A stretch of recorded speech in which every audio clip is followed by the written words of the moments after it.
I am so happy to have my friend Stef Mariani here in studio. She pops back and forth from Oahu to here. And I haven't seen her since the Grammys in New York, which was a very, very, very busy time. Lots going on music-wise there, right? Yes. And I had a chance to watch you play at the Nahoku Hanahano Awards. You did a beautiful job. You were up there on stage with our friend Pat Simmons Jr., who I just love. I just adore. Yes. And also you had Dave Taccheroni. Is it pronounced Taccheroni? It's, everyone says Dave Tusserone. but it's Tusserone because he's Italian. Tusserone, yeah. Right? So Dave Tusserone, though. That's... And also an interesting group of other. Who was on stage also with you? Who was the lineup there on stage? So we had Sandy Essman, and she did the first segment. And then on drums we had Capono. Oh, really? Yeah, who was great. Yeah. I mean, just all we had was bass, Dave on bass, Capono on cajon.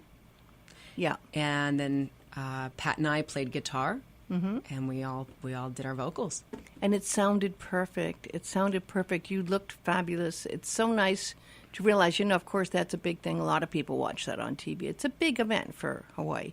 And then to top it off, you got an award in the alternative music category. You won your first Nahoku, and I was just so thrilled to see you win and get up there on stage and be able to do that acceptance speech, which was, again, perfect as well.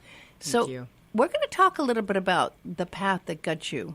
So, I mean, a lot of other musicians are curious about what it takes. And you've been working at this a long time, and you've grown, and you take nothing for granted. You keep learning and finding out what you need to learn to take it to the next level. And I saw that happen with this Stay Gold CD. I saw you really being dedicated to make it happen. Was that your third or fourth CD? That was my third. Mm-hmm. Yeah. And it was just a huge leap forward because you learned so much. Now, one thing people may not be aware is you travel all around the country and play. I do. I'm folk music. I'm not Hawaiian music. So I only do a select amount of shows here in the Hawaiian Islands per year. Mm-hmm. And then mostly I am on the mainland. Mm-hmm. And you also are part of the indie group that Grant and Eileen have, and you have performed at those special events that happen. I know in New York. Wasn't that a fun event there? That was so beautiful. I think they get better and better. Yeah. I loved that. And that was a great venue, too. What was the name of that?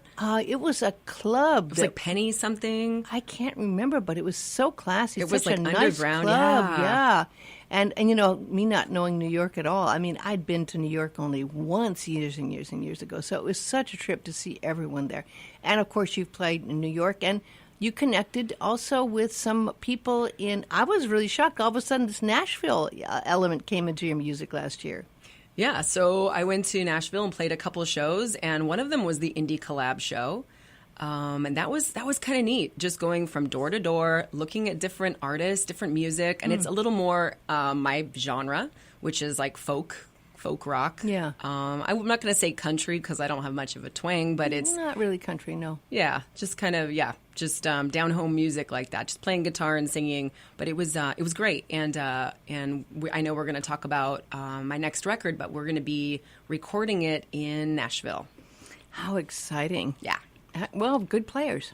Yeah, probably the best players in the world are sitting right there. Absolutely true. And so let's talk a little bit about that night. I mean, to get a Nahoku is not an easy thing. When there's a lot of people in the category, sometimes categories don't have a lot of people, and then it's easier. But just even to get nominated takes a lot. And it's very different than the Grammy group. It's people appreciate people who are really working hard, and they, in their own Hawaiian way, keep an eye on you. It's like they're keeping an eye on you to see how your process is going, right? Sure. Did you feel that way sometimes, that you had to be Pono? Yeah, I mean, it's like my album, Stay Gold. Mm-hmm. It's the same concept. Absolutely. I think you made a very wise choice when you chose Dave Taccheroni to be your producer-engineer. I think so. Very, very well. He's done some of the best, right? Yeah, he won like 7 Nahoku awards. I was just one of them. He's not an easy guy. He's a kind of strict taskmaster, isn't he? He's pretty tough. Yeah. Yeah. He's tough. I mean, I know you, and if we were talking about ego earlier, if you had an ego and couldn't take direction, it would be hard. You had to kind of really be open to receive his direction, right? Yeah, you kind of got to just get naked and, just be humble and take it. And the reward is, like you brought out earlier, is the learning process, right? Mm-hmm. So, and that's the cool thing with social media now. You get to watch people learn and progress. Yeah. But with someone like Dave, you have two choices. You walk away or you sit there and you learn. Yeah. And you did it. You learned. And so now it's always like, oh, gosh, okay, got to this level, got to take it to the next level, right? And so the next level for you is going to be creating a even more interesting music with, you found Lonnie Parks? Yeah. And you're going to be producer, work with him and co-write with him? Yeah, so Lonnie and I and Jody, and we have a Jody Quine, we have a little crew of people that always kind of sneaks away during the pre-telecast in LA, and we go grab drinks at a little secret lobby. And we were doing that a couple of years ago, and we started talking, and I started telling him about a song I was writing. And he says, we should toss some things back and forth. And he's worked with he's worked with some great guys. Their names are escaping me, but in the folk world, right, which is where my roots are. And so we decided to co-write, and that was like 2 years ago. And I sent him the first song about a year ago, and we tossed it back and forth, and it's coming out really good. So we're going to keep doing that, and then I'm going to be out there in his studio in July for his wedding, and we're gonna maybe just throw something together. So this is a year working on one song. Now, most people try to get a whole CD out in a year. Yeah. And that's a lot of time working on one song. Yeah. I mean, everything happens in its own time. Some songs you write in 3 minutes. Yeah. Some songs, it can take a year. Yeah. Because you're always trying to improve it. It's like, I'm not saying exactly what I want to say. Right. So I'll wake up at 5 a.m. is like my golden hour. And even this morning, I woke up at 5 a.m. and I realized what the next song was. Oh, really? And I'm gonna send it to him as soon as I get home to my studio. The words came to you. Yeah. It's the whole concept, everything. And what's cool about it is I'm a good starter. It's hard to finish, right? Yeah. But Lonnie's a great finisher. So I can send him my ideas, and he has just these really great ways of articulating what I'm trying to say in a way that everybody understands. Because I'm an introvert, so I can be in my own head a lot. I have never thought of you as an introvert, Stef Mariani. Right. Okay. So here's the thing about that. Like, as entertainers, I think you'd be surprised how many are, because we're writers first and foremost. Yeah. Right. Everything's born when we're writing. And we have to look. I know I look inward for that. And I have had to exercise my extroversion in order to do the things that I do. Like to get on stage, in front of like a small group of people, which, by the way, I have to say, getting on stage in front of a huge group of people, like at the Nahoku Awards, is way easier than a small group. Yeah. Kalani was telling me there were 1.2 million viewers that Seriously? day. Yeah. And that was like, I was not nervous. I was fine. And I felt like I was in a room of my friends. Like, these people put me here, right? So I'm giving them a gift. Yeah. Yeah. I never would have guessed it was that many people. Yeah. Wow. Yeah. Very, it's very pretty interesting. widely watched here in this state. What did it feel like for you? It was, it felt good. Again, it was, I didn't feel like I was in a room of strangers. Like these people had put me there. And I had Dave behind me playing bass. Yeah. And I can't tell you how good that feels to just be able to relax and just play to him. And he was just there supporting me. I love that man. No, he's been wonderful. And seeing that, because he doesn't play on stage often. You told me that was the second time playing, which shocked me because he knows everyone. And he plays everything perfectly. Yeah. But that was, when I saw that, I could see it was his way of supporting you, It's interesting because I felt that. Yeah. Yeah. And it was a very great moment.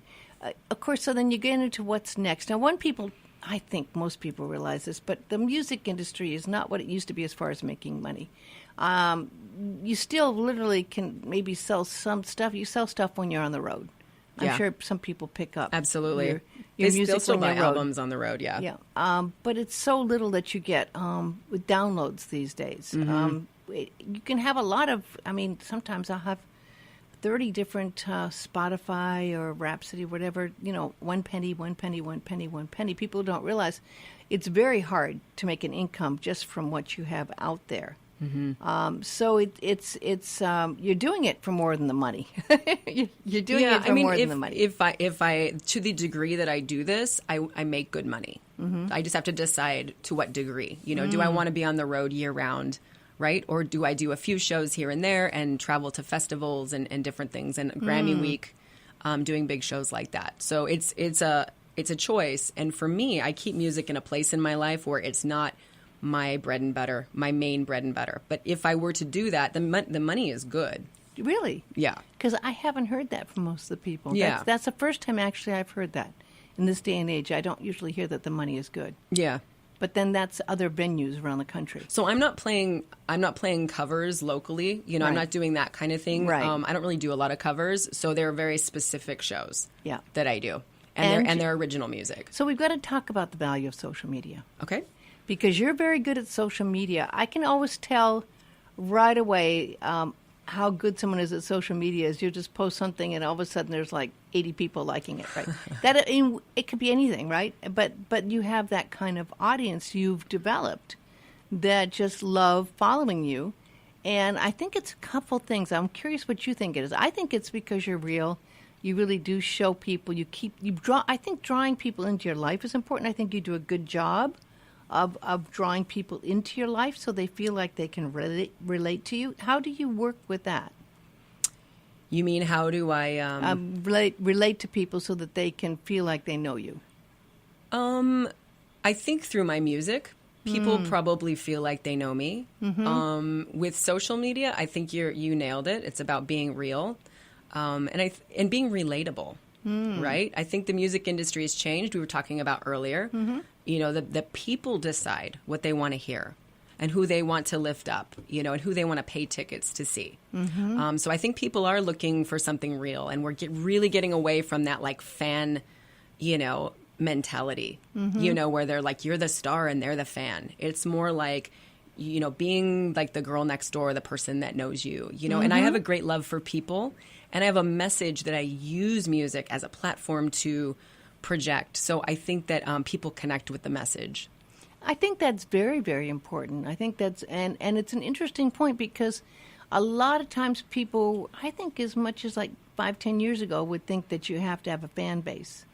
But that may be true for like superstars, you know, where you have fan bases. Right. Also, if you're a young artist and have young listeners, you know, if you have teenage listeners, maybe fan base. But I think, you know, people in their 20s and 30s and 40s aren't in that category anymore. You know, I think they're past the fan and they're just interested in you and what you have to say. And I think you're right that the fan thing doesn't fulfill that relationship. You need to feel like, you know, I can get something from hearing this song. I can get something if I go to your site and see what you're up to, you know. That it's like really, truly a friend, not just a Facebook friend, you know, quote unquote, right? Right. So I don't think that there's such a separation now between the artist and the people who buy their music and support their music. I think I think you have to be relatable. I do a lot of interaction on my social media. So if people reach out to me, you know, and congratulate me, I try to respond to everybody or acknowledge what everyone has said. So getting away from that, like the me's and the them's, you know, kind of thing, I think that's a very archaic way of looking at music now. Because we have social media, that means we don't have to give up the rights to our music away. That means that we're in control of it. We control the content and people decide. So it's different. Yeah, it is. What is directing you now with your songs? That you say you're introverted, and I do get that. You know, I'm very introverted, and I have to be in this business in radio and talk all the time. But I find a lot of introverts get on the radio because that's you behind the mic, not out there. Oh, that's true. but you always do have a message, and that's directed by your life. I could hear it in Stay Gold, what you're going through. You're Yeah. very influenced by that. Yeah. And relationships definitely are play a role in that. And you do include that, when you go through those things with people. What is the major influence that's going to be affecting your music in the next CD? We're just going to have to wait and see, because it's a journey, and I have no predetermined idea about where that's going. And this is what I did with Stay Gold too. I just went through a segment of my life. I wrote these songs, and I recorded them, and then all of a sudden the theme comes to the fore. Right. So as far as what's next, I'm not even sure what the answer is, but I stay tuned and we'll figure it out. Well, and you kind of went past some of the things that you were going through in that Stay Gold. By the time it actually got recognized and was out, you'd already moved on, because it takes that long to get in the studio and do that. So yeah, a lot of my songs I would say that's true for, but not Stay Gold, because of the message. The message is to remain a good person in a hard world, and it just happened to be released during a time where people are pitted against each other. The media is just going crazy right now. People are super out of character, getting negative and trying to meet ferociousness with ferociousness. And the message is to not participate in that, right? And to exercise compassion and kindness like a muscle. So every day do something compassionate, hold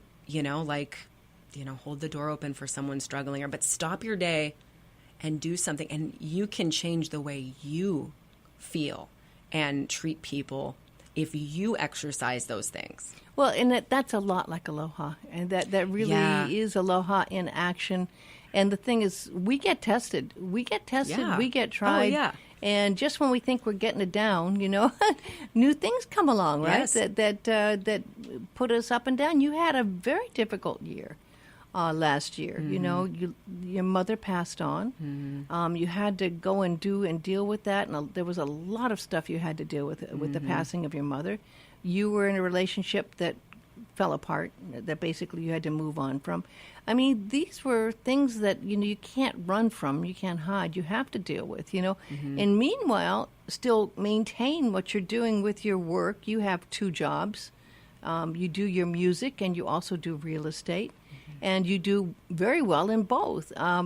But, it's like sometimes, did you just feel like you needed just to go hide for a while? Or, because you were going through difficult things. Yeah. Nobody, I'm not going to talk about like all the things that I've been through in the past couple of years when I was making the album. But basically, at the end of the day, it was a challenge for me. Because we're coming out with our documentary. Bob Stone's getting that wrapped up. So that's coming out in July. Yay. But all the things that led up to it, I was tested more than I have ever been in my life to Stay Gold. Yeah. Yeah. I don't talk about it because it doesn't serve a purpose, but it is absolutely about me, something I have to exercise. I'm not saying everyone Stay Gold because I am so proficient at it, right? But it's something that's always, because that's my message, it's always in my mind. I have to set the example in that. But I like that. I like that kind of pressure on myself because then it makes me exercise those things, right? So I play games with myself, and I really do go out of my way to do things for people that can't do anything for me, right? And I don't talk about it, right? Well, that's part of it. That is part of it. It really is. That is part. If you're doing it just to make yourself look good, then that's not really a true act of loving kindness. You're doing it for your ego rather than to really helping someone. Right. You literally, nothing, you cannot be repaid in any way. And that includes not talking about it. That's a beautiful thought. And there is so much need. There's no lack of opportunity in this world, in this day and age. Not to be aware of that. And just the fact that you live in Hawaii, when you go on the road, they expect you to be, I don't know what people necessarily think of an artist from Hawaii, but you must see that when you travel around and go to Nashville and places like this. Some of them respect Hawaiian musicians, but you have your own identity. You're not necessarily what would be considered a typical artist from Hawaii. So you have to actually, again, stay gold in the fact that you're true to yourself, and you may not fit within what they think you're going to be about. Well, yeah. I'm not Hawaiian, right? And I'm still trying to broadcast this message of aloha, because really that is, you're right, that's what Stay Gold is. It's aloha, and and I am thoroughly convinced that that is exactly what the world needs, is to change the way that they think. It doesn't matter what your political affiliation is, or where you're from, or who you are, or whatever preconceived ideas or problems that you have. If you practice aloha, right? And I don't know that people completely understand what that is, right? So I guess Stay Gold is my way of projecting that to the rest of the world that maybe doesn't understand what aloha is. Do you give yourself a timetable for doing a CD? Do you have any idea how long it'll take to create the next CD? Nope. But you're going to Nashville in July. I'm actually going to upstate New York. Lonnie that's where his studio is. Oh, He's okay. getting married, yeah. And then he's also going to be opening a studio in Nashville as well. How exciting. Yeah. Wow. So I'm sure it will be both. Wow, isn't Yeah. that interesting? So how do you juggle? Because you have to bring your money in, and it's expensive. You do a lot of traveling. I mean, I know how expensive traveling is, between the hotels, the gas, everything, the travel is expensive. So how do you juggle your work and the way you live and your work and being music is very, very, very important to you? Yeah, so music is something that I am, and work is something that I do. So I get up pretty early in the morning, and I start working, and I work until I go to sleep. And I just absolutely love what I do. I love my work. I love music. I try to practice self-care, by exercising, and I'm trying to be a well-rounded out person. So I don't get overwhelmed by it, by trying to create some preconceived idea about where I should be. Every day I just wake up, and I try to stay organized too. And I just go until I fall asleep. Wow. And it takes a lot in that course of one day to do it. Yeah. Sometimes I take naps. and it takes a lot of energy to perform. I know you go to the Big Island a lot and it's got to be very interesting. I don't know if you have friends over there, but we've been watching what's been going on the Big Island. I actually was surprised at the Nahokus that there weren't more people that mentioned what's going on the Big Island, but it's very, very challenging. Yeah, I didn't think about that. That's true. There weren't a lot of mentions. I thought there would be, but I mean, it's such a thing that's going to be taking a long time to survive, and there's a lot of musicians and people over there who everyone's being impacted by it, of course. And you'd go over there and play quite often. I'd see you say, I'm going over to the Big Island, what, 2 or 3 times a year at least, right? Yeah. So I do music festivals over there quite a bit. Yeah. But we had big winners from the Big Island, Kahula Nui. Yeah. They're fantastic. They're the big band guys. And I forget which award they took, but they're wonderful. They're from the Big Island. They're from Kona, I think. Mm-hmm. Yeah, no, it was good. It was well represented, of course. Maui was very well represented. Yeah. I mean, I know and you know that there's some wonderful musicians here on Maui, but it's also changing and evolving. And there's an interesting whole new group of people. You're one, Kalani, and others who are coming in and bringing a new message. And it's good to see that that's being accepted, because it is evolving. It's definitely evolving, and it can't help but evolve, right? I mean, it has to evolve. And I'm friends with a lot of the musicians who've been there, for years and years and years. But they're the ones that are giving the wise advice. And it was sad at the start of the Nahokus. You saw how many people passed away this year. I mean, it was shocking when you just looked at all the number of great people who passed on. Yeah. So the band, the wand is being passed on to the next generation to carry this, Yeah. because it's already, I mean, there was just, I think it was about 5 or 6 of the greats that left us last year. Yeah. So there's a big responsibility, and you Agreed. do a lot. You do a lot to maintain it. And I can't wait to hear some of your new music and to see what you're going to be coming up with, because I know you think a lot about it, and it's quite an important way that you express yourself. And I know it's from your heart and soul. So I can't wait to listen to what's coming up and what comes next for you. Yeah, I'm really excited about it. Just what we've done so far is I feel like it's taking it to another level for me. Because I'm not writing and arranging it all myself. So now I'm bringing people in. Lonnie's Grammy nominated, and he's fantastic. And we are affiliated with an incredible crew of people internationally. So it's I'm sure we'll be bringing in different people from that crew too. Yeah, no, that's it. That creativity, that is like the birthing of a project, is so exciting. Yeah. There's so much that goes into that creation process. And then there's the part that we talked about. It's not just the creation, but it's the way you feed it afterwards, and the way you market it, and the way you get it out there, and the way Right. you take care of it. Right. I'm not real good at that. I like the creating process a lot more than taking care of it once it's out there. Yeah. But it is very important, and people don't realize. For someone like you and many people that are in this particular level, you've got to do it mainly yourself. This is not like something you hand over to someone else. This is, you've got to also, so it's like a third job, really, which is the marketing part of it. Yeah. I'm getting away from that, though, and I'm getting a lot of help. It's all on the back end, so you don't see it, but there's no way humanly that I could do everything that I'm doing. Yeah, I can totally get that. I mean, really, I'm going, how in the world? but I think you're a great inspiration to a lot of people, and you do stay gold, and I'm so happy that you got the recognition you deserve this year. And there's more great stuff to come. I mean, there's some wonderful things on the way still. Well, thank you. So you're just really just blossoming, and it's going to be an exciting adventure for us to follow. Yes, I'm excited. Yeah. Thanks for coming in today, Steph. Thanks for having me, Cindy. Aloha. Aloha.